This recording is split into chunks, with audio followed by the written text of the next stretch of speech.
estratificación del riesgo y terapéutica en pie diabético. En cuanto a la estratificación de riesgo, lo que vamos a evaluar son los factores de riesgo, la evaluación de la lesión de órgano blanco y la gravedad de las lesiones, por supuesto en los pacientes con pie diabético o pie de riesgo. En cuanto a los factores de riesgo, vamos a tener factores de riesgo anatómicos, cardiovasculares y sociales. Me voy a centrar en los cardiovasculares, que es los factores de riesgo más pesados. En cuanto a esto, la Sociedad Argentina de Cardiología, en el año 2013, en su consenso de enfermedad vascular periférica, mostró los factores de riesgo para enfermedad vascular periférica, siendo la diabetes y el tabaquismo los principales factores de riesgo, los que tienen mayor peso, y por supuesto que si están los dos presentes, estamos hablando de un peso de jerarquía. Entonces, a su vez, si lo comparamos con la enfermedad coronaria y vemos la evolución en los años, vemos que la enfermedad vascular periférica tiene una mortalidad a los 5 años que ronda el 60%, 50%, y a los 10 años que es mayor al 60%. Con lo cual, si la comparamos con la enfermedad coronaria, vamos a ver que las curvas se separan y la enfermedad vascular periférica tiene una mortalidad muchísimo mayor que la enfermedad coronaria a 5 y 10 años. Sin embargo, hay muchísimo más trabajos de investigación y se habla muchísimo más de enfermedad coronaria que de enfermedad vascular periférica. ¿Por qué hablo tanto de la enfermedad vascular periférica? Bueno, porque soy cirujano cardiovascular y el pie diabético tiene que ver mucho la enfermedad vascular periférica. Entonces, en los estudios, cuando se evalúa por qué el diabético tiene también peor evolución y tiene una enfermedad aterosclerótica mayor, encontré estos trabajos donde se evalúa con ecografía intracoronaria lo que son las placas de colesterol en las coronarias de los pacientes diabéticos y no diabéticos. ¿Y qué encontramos? Bueno, que estos pacientes tienen una carga de aterosclerosis mayor, con placas más calcificadas, placas son más extensas, con un remodelado inadecuado, y que tienen un compromiso mayor y placas más vulnerables, o sea, con más riesgo a romperse. Por lo cual estamos diciendo que, bueno, que la aterosclerosis en el paciente diabético es más agresiva que en el paciente no diabético. Entonces vuelvo a esta diapositiva. Porque si sabemos que la enfermedad vascular periférica es más importante, hay tantos estudios de investigación en enfermedad coronaria y tan poco en enfermedad vascular periférica? Bueno, eso es un poco culpa de los médicos, digamos, que hacemos enfermedad vascular, que le damos mayor importancia a la enfermedad coronaria y no tanto a la enfermedad vascular periférica. Pero el concepto que yo quiero que les quede es que cuando llega un paciente a consultorio que consulta por claudicación intermitente, es mucho más riesgoso que el que consulta por dolor de pecho. Y sin embargo, cuando cae un paciente al consultorio con dolor de pecho, nos horrorizamos y lo mandamos urgente a hacer una cámara gamma, y cuando cae un paciente con enfermedad vascular periférica le damos silostazol, aspirina y lo mandamos a la casa. Y no le hacemos cámara gamma, ecodoperdomación del cuello y una revisión exhaustiva de los otros puntos de aterosclerosis. Porque ¿por qué se mueren más estos pacientes? Se mueren más no porque tengan enfermedad vascular periférica, es porque seguro tienen enfermedad coronaria, seguro tienen enfermedad cerebrovascular, enfermedad renal. Entonces, este paciente que llega a la consulta está mucho más avanzado, clínicamente es peor que el paciente coronario. Bueno, en cuanto a las lesiones de órgano blanco, bueno, los que hacen diabetes lo tienen mucho más claro que yo, por supuesto, pero vamos a ver que principalmente nos vamos a centrar en esto. En cuanto a lo renal, la primera causa de insuficiencia renal es la diabetes, dándonos 44% de los nuevos casos de insuficiencia renal son pacientes diabéticos, 2 a 4 veces más riesgo de enfermedad y de muerte cardiovascular, mayor incidencia de daño del sistema nervioso, tanto central como periférico, con 60 o 70% de los pacientes con lesiones nerviosas tienen diabetes. Es la primera causa de amputación no traumática, es la primera causa de nuevos ciegos en adultos y presenta 4 veces más riesgo de ACV.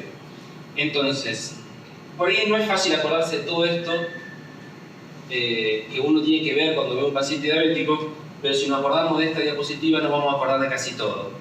Nosotros tenemos que ver los ojos del paciente, tenemos que ver el corazón del paciente, tenemos que ver los riñones, cómo están sus arterias, y atrás de esta mirada hay un cerebro, hay que evaluar el cerebro. Entonces, cuando tengamos un paciente diabético, acordémonos de ver las lesiones de órgano blanco, nos acordamos de esta diapositiva y sabemos qué tenemos que ir a buscar. Hay que mirar los ojos, hay que mirar la función renal, hay que mirar el corazón y cómo están las arterias.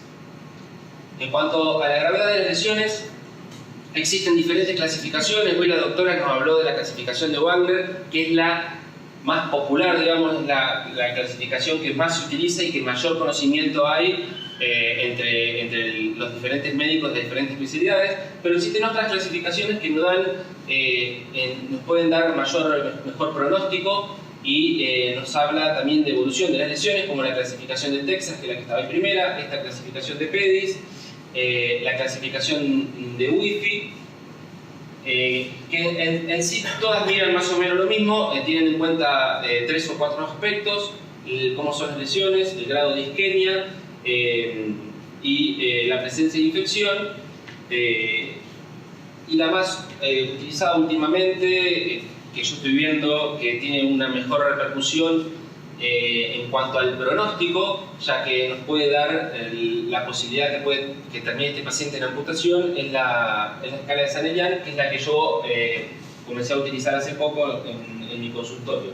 Esta tiene en cuenta factores anatómicos de la localización de la lesión, factores agravantes que van a ser la infección, la isquemia, el edema y la neuropatía, y factores tisulares en cuanto al tamaño de la lesión. Y bueno, nos va dando un puntaje, y de acuerdo al puntaje nos clasifica en 3 grados, siendo que el grado 2 tiene aproximadamente un riesgo de 35% de amputación y el grado 3 un riesgo mayor al 60%. Entonces, además de esto, nos permite reclasificar a los pacientes cuando llegan con una lesión, realizamos un tratamiento y al tiempo del tratamiento queremos reclasificar a ver en qué riesgo sigue el paciente. Muchas veces nos permite ver si tengo respuesta al tratamiento. Esta es la ficha que yo utilizo en mi consultorio. Como verán, sigo usando Wagner. En realidad uso Wagner como complemento, y lo utilizo sobre todo porque sé que esta ficha la puede ver algún colega, y si yo le digo Wagner va a saber de qué le estoy hablando, y si le digo Snellen no va a tener ni idea de qué le estoy hablando hasta que pase el tiempo y a lo mejor yo vaya sacando esta clasificación y ya deje solamente la de Snellen. Entonces, más o menos la dejo por eso. Pero hay que tener en cuenta que cuando uno evalúa este tipo de pacientes hay datos interesantes e importantes, como son la antigüedad de la diabetes. Está visto que pacientes con más de 10 años de diabetes tienen un riesgo muchísimo más alto de tener pie diabético o terminar en amputaciones. Si ya el paciente ha tenido una amputación, es un riesgo mayor. Los factores de riesgo cardiovasculares, que es lo que estuvimos viendo recién, el nivel de autocuidado, si el paciente vive solo o no vive solo, es, como dijimos hoy, los riesgos sociales. Y por supuesto la exploración vascular y sensitiva con el test del monofilamento, que nos ayuda a evaluar si ya existe la presencia de neuropatía y el estado vascular de los pacientes. En cuanto a la parte vascular, bueno, acá hay un montón de estudios para hacer, no invasivos sobre todo.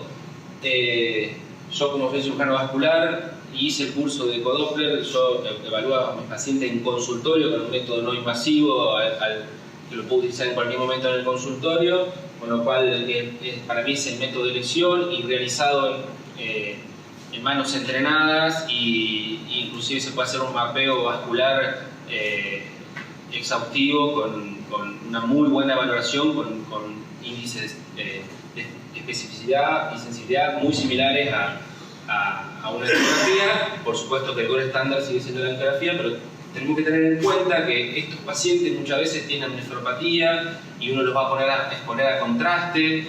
Entonces considero que el ecodoppler sigue siendo una herramienta fundamental para la evaluación de estos pacientes. Bueno, esta es la ficha que utilizo. Esta es la primera hoja de la ficha. En las siguientes hojas tengo la clasificación de Snellen, y realizo un checklist para no olvidarme de nada, porque estos pacientes tienen tantas cosas que ver que muchas veces uno en una consulta no puede ver toda y el paciente tiene que volver a control y uno puede ir haciendo escalonadamente y paulatinamente ir agregando las evaluaciones que faltan. Siempre trato de una radiografía de los pies del paciente, ya que muchos de estos pacientes tienen artropatía y no diagnosticada o han tenido un Charcot. Para mí es muy importante el tema de las plantillas y el apoyo de los pacientes, sobre todo lo que es prevención. Después de un tiempo largo y un trabajo exhaustivo, he logrado evaluar pacientes diabéticos sin lesiones, que eso sería lo ideal, poder hacer prevención. Pero para poder hacer prevención, lo más importante por ahí es educar tanto a los pacientes como a los médicos derivadores en que los pacientes tienen que tener un control de sus pies antes que haya lesiones. Entonces, esto me ha llevado un tiempo, pero una satisfacción grande es ver pacientes con lesiones preulcerativas por mal apoyo y que con una simple plantilla se solucionan. Así que bueno, una de las cosas es la evaluación sensitiva, las plantillas, por supuesto el ecodoppler, radiografía, laboratorio y las interconsultas necesarias, sobre todo el control podológico cuando hay lesiones preulcerativas. Y lo más importante de todo, la educación, tomarnos un tiempo en explicarle al paciente cuáles son las precauciones que tiene que tener y por qué tiene más riesgo y que entienda cuáles son las cosas que puede y no puede hacer. Yo para eso le entrego una lista que en esta carpeta que yo armo, al final hay una serie de ejercicios recomendados y además hay una lista grande de qué se puede hacer y qué no se puede hacer, cómo cortarse las uñas, qué calzado usar, por qué no andar descalzo, cómo evaluar la temperatura del agua, cómo secarse los pies, cómo revisárselos, etc. En cuanto a la evaluación vascular, bueno, el paciente cuando entra a mi consultorio yo hago un interrogatorio sobre los factores de riesgo, un examen físico, evalúo la presencia de cicatrices, ya que me puede sugerir cirugía vascular previa o amputaciones. Es muy frecuente, por lo menos a mí me pasa, de tener pacientes que no se acuerdan de qué lo operaron o qué tiene, y si tiene una cirugía de bypass coronario, le sacaron una safena para el corazón, o si un bypass periférico. Sí, me operaron de bypass, pero no saben qué. Entonces es importante el examen físico. Siempre me tomo el tiempo de evaluar la temperatura tanto en muslos, piernas y los pies con palpación suave. Evalúo la presencia de soplo no solo en las piernas, sino a nivel carotidio, cardíaco y a nivel del iliofemoral. Palpo la aorta abdominal, buscando si existe o no posibilidad de aneurisma, y por supuesto se palpan los pulsos. Y después ya avanzo a los exámenes complementarios de ser necesario. Muchas veces con una radiografía en estos pacientes ya podemos ver la presencia de la esclerosis de Mockenberg, que es esta calcificación de la media de las arterias que dibuja casi como que fuera una arteriografía de las arterias. Entonces, cuando viene un paciente y me trae una radiografía, no, porque tengo todos estos estudios y dentro de la radiografía a veces hay una radiografía de cadera que se la sacó para ver cómo estaban las caderas y yo ya veo esto, yo ya voy avanzando un montón en evaluar qué estado tiene las arterias de mi paciente. Y el estado de las arterias de mi paciente es el estado de vascular general. Este paciente yo ya sé que enfermedad coronaria, carotidia y renal, algo tiene que tener. A lo mejor no tiene una obstrucción significativa, tiene una placa, pero me está hablando de enfermedad vascular. Bueno, la esclerosis de Mockenberg es esta calcificación de la media, descrita ya por 1900, que es un signo ya bastante viejo, pero que todavía hoy día se ve, y sobre todo en los pacientes que también tienen insuficiencia renal se ve más todavía. En cuanto a la evaluación vascular complementaria, bueno, tenemos métodos vasculares no invasivos, como la evaluación del espesor íntima medio carotidio, la velocidad de la onda de pulso carótido femoral, la evaluación de la presión aórtica central y parámetros de reflexión de la onda, el índice brazo-tobillo. La prueba de actividad vascular medidas por flujo, el ecodoppler arterial. Todos estos lo que me van a brindar es que me permite detectar cambios estructurales y funcionales de la arteria asociados a enfermedad vascular en estadios tempranos. Porque si yo tengo un espesor de íntima media carótida aumentado, ya estoy teniendo una evaluación incipiente de enfermedad vascular. Si tengo, al igual que cualquiera de estas otras mediciones, el índice brazo-tobillo también me permite inferir la presencia o no de enfermedad vascular, y la prueba de reactividad vascular también es un valor muy temprano para ver enfermedad incipiente. Lo que yo considero que los pacientes diabéticos deberían tener al menos una vez al año, por más que tengan un ecodoppler normal y no tengan placas, deberían tener una evaluación funcional para ver cómo está la reactividad vascular, o sea, evaluar la velocidad de la onda de pulso o una prueba de reactividad vascular, porque eso nos habla de enfermedad vascular temprana. En cuanto a los no invasivos, pero que requieren contraste, tenemos la angiotomografía y la angioresonancia, y el gold estándar, pero que es un método invasivo que utiliza radiación y que además requiere una punción, la arteriografía. Estos nos dan más que todo una evaluación anatómica, nos permite evaluar la localización de las lesiones.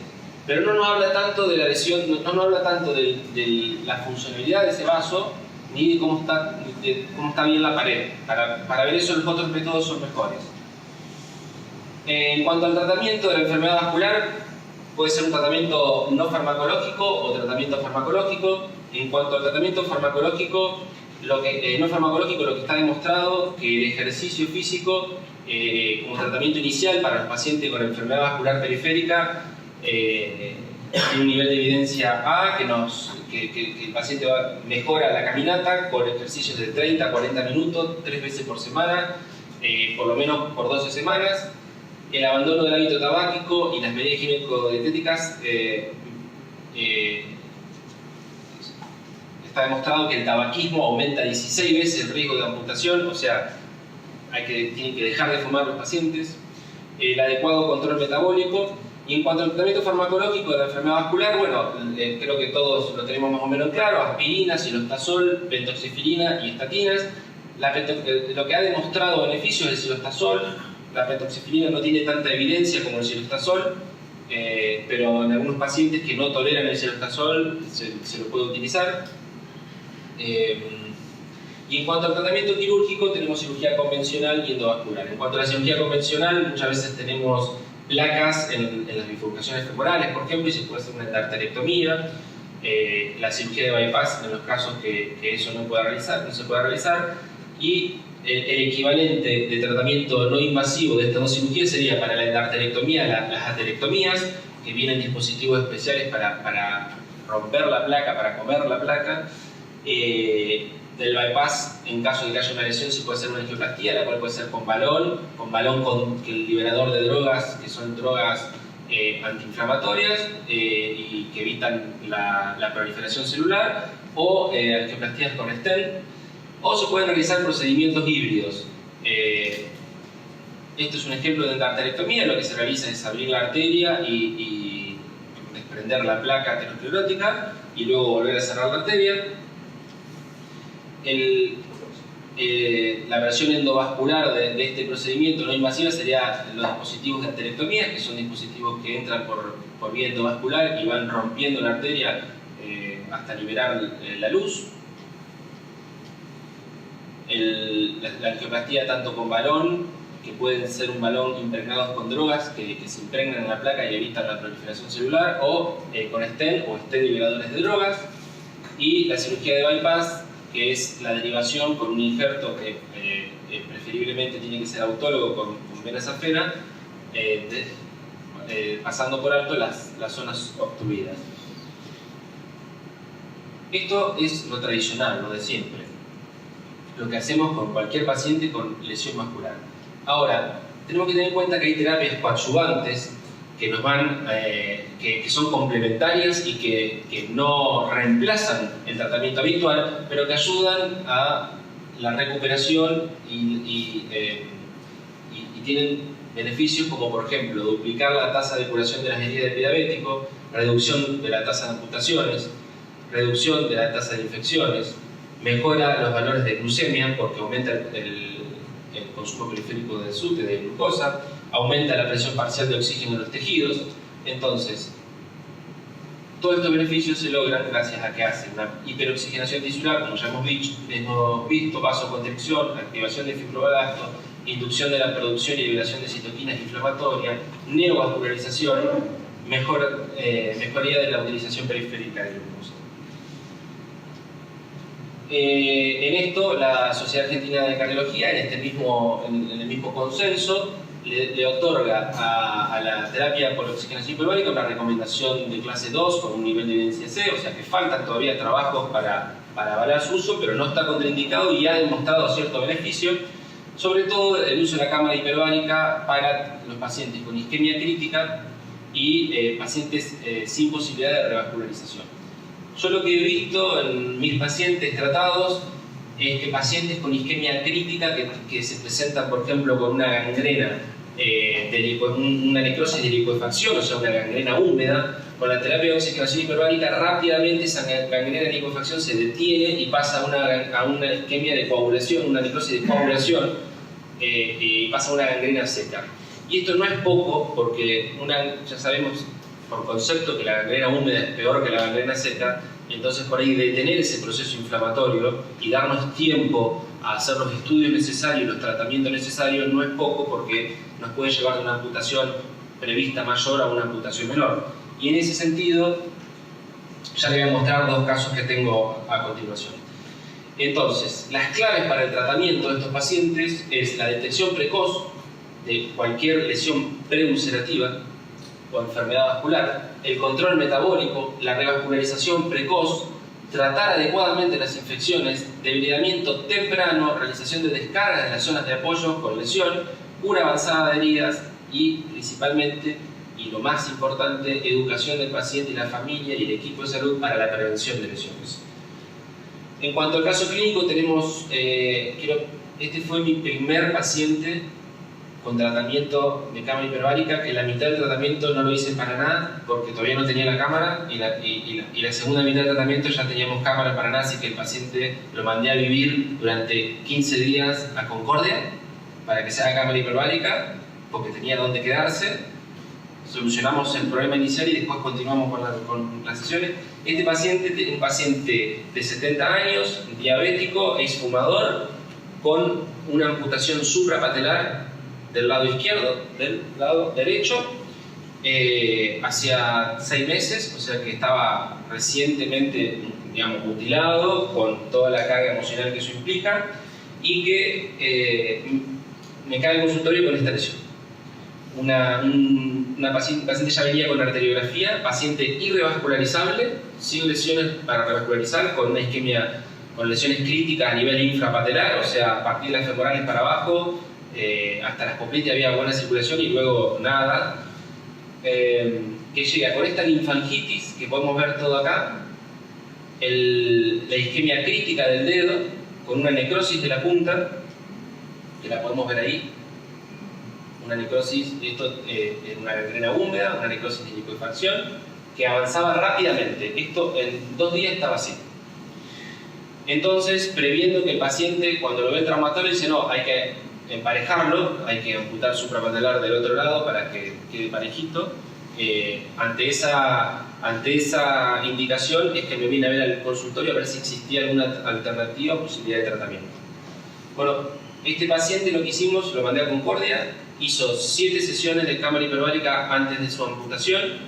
Cuando hace la amputación ya, primero que esto, no tengo una foto intermedia, pero mejoró un montón con la cámara hiperbárica y limitó bastante al dedo la lesión. Yo preveía que esto iba a pasar, así que le dije que haga cámara hiperbárica antes de la amputación, o sea, le postergué la amputación del dedo para hacer cámara hiperbárica. Hizo cámara hiperbárica posterior a la amputación, ya sabíamos que se iban a necrosar los bordes porque no hay buena vascularización, no llega la sangre, entonces ese tejido inflamado encima, la microvasculatura lo primero que hace es desaparecer. Esto es luego de 15 sesiones de cámara hiperbárica. Acá ya volvió a mi centro y fíjense el color de la piel. Si ustedes ven el color de la piel, marrón, oscuro, con cianosis, y ustedes ven este color de piel, ya estamos hablando de un color de piel totalmente diferente. Se nota la neovascularización. Y este es el paciente hoy en día. Este paciente viene una vez a la semana a hacer cámara hiperbárica para mantenimiento, por decisión de él, porque además de que viene caminando con prótesis en la otra pierna, o sea, el paciente viene caminando al consultorio con su prótesis y se está por ir a Alemania a conseguir una prótesis mejor porque él quiere estar 100%. Él refiere que mejoró en otros aspectos también, que mejoró la memoria, que se siente con mucho más ganas, mucho más activo. Bueno, esto es lo diario con los pacientes con terapia hiperbárica. Por supuesto que en este paciente la prevención secundaria es importantísima. Este paciente tiene un alto riesgo de terminar amputado, pero le devolvimos la vida social a un paciente que, yo digo que los peores pacientes son los que ya están amputados, y a los que más hay que salvarle el otro miembro, cuando la mayoría de los médicos piensa al revés. No, si ya está amputado, ya lo emparejamos y queda amputado al otro. Hay una gran diferencia. Un paciente con una sola pierna es un paciente que todavía sigue siendo parcialmente autoválido. Se puede pasar de la silla a la cama, se puede pasar de la silla, si está en silla de rueda, se puede pasar de la silla al inodoro, de la silla a otra silla en el baño para bañarse, y prácticamente puede vivir solo. Un paciente sin las dos piernas no puede vivir solo. O sea, también que no es la recomendación que vivan solo, pero hay una gran diferencia en cuán autoválido va a ser ese paciente si tiene las dos piernas que si tiene una sola. Entonces, en esos pacientes es los que hay que hacer el mayor esfuerzo por salvarle las piernas, porque es un cambio de vida total. Ahí les pongo para que vean la diferencia entre el comienzo y el final. Este caso es un poquito más, impresiona un poquito más. Este el caso que les muestro ahora es un paciente médico, la hija médica. El paciente, o sea, eso ya lo complica un montón. El paciente insuficiente renal crónico en diálisis trisemanal, con una retinopatía diabética severa. O sea, estamos hablando de una severa enfermedad vascular avanzada, ya tiene afección de los riñones, ya tiene afección de la vista. Y me llama la hija de que, bueno, que tenía al padre con un dedo negro. Pero cuando me manda la foto, no tengo la foto ahora acá, era este dedito negro, la punta nada más, un sábado. Y esta es la foto del domingo. O sea, del sábado al domingo pasó de un dedo a el dedo y el torso del pie. Entonces, yo sé que con este paciente no tengo tiempo. Este paciente, todo el mundo dice, sí, bueno, hay que ver, es isquémico, hay que hacer una arteriografía, sí, es verdad. Estamos en un domingo, es domingo. Le pido la autorización a la obra social, la arteriografía se la hace el viernes con suerte. Entonces, estos pacientes son los que necesitan tiempo. Y la cámara hiperbárica es la que me da el tiempo en estos pacientes. ¿Por qué? Pues este paciente yo el domingo lo mandé a cámara hiperbárica y pasó de una necrosis de licuefacción a una necrosis de coagulación, y fíjense que ya está momificado el dedo. Esto lo hizo la cámara hiperbárica. O sea, este cambio me lo hizo la cámara hiperbárica porque no hubo ningún otro tratamiento diferente al que venía haciendo el paciente, sino fue meterlo en una cámara hiperbárica. Entonces, una sesión. Este cambio es una sesión. Esto es el domingo y esto es el lunes. O dos, ponele, no me acuerdo si fue antes, la foto fue después de la segunda sesión o después de la primera, pero esto fue el lunes y esto fue el domingo.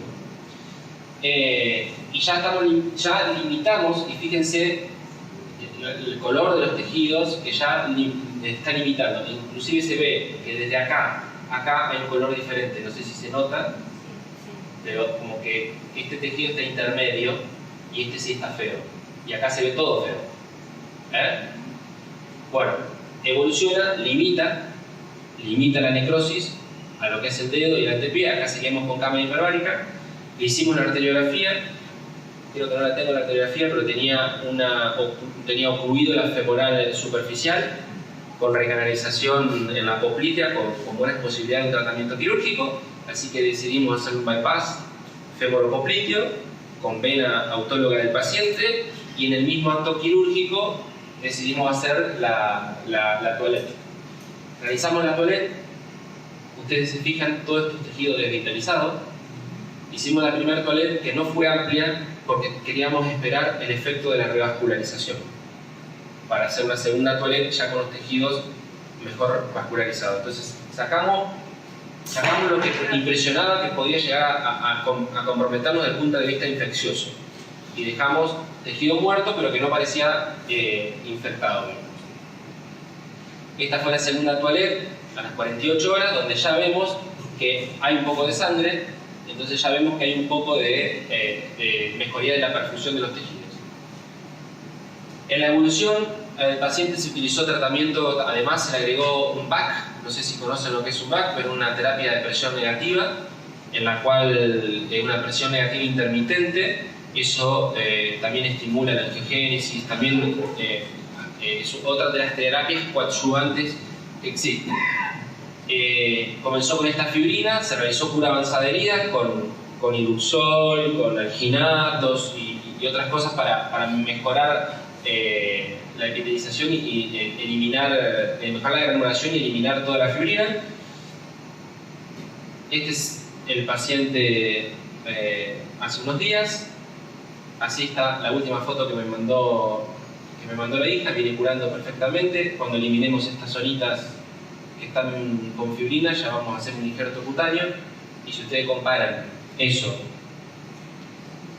con esto, hay una gran diferencia. Y la diferencia fue el compromiso y el avance que detuvimos antes de que llegue el hueso, antes de que llegue el tejido, antes que la pérdida de tejido sea mayor, con la cámara hiperbárica. Así que bueno, este es un poco los casos que tengo que son más impactantes y bueno, espero que les haya servido.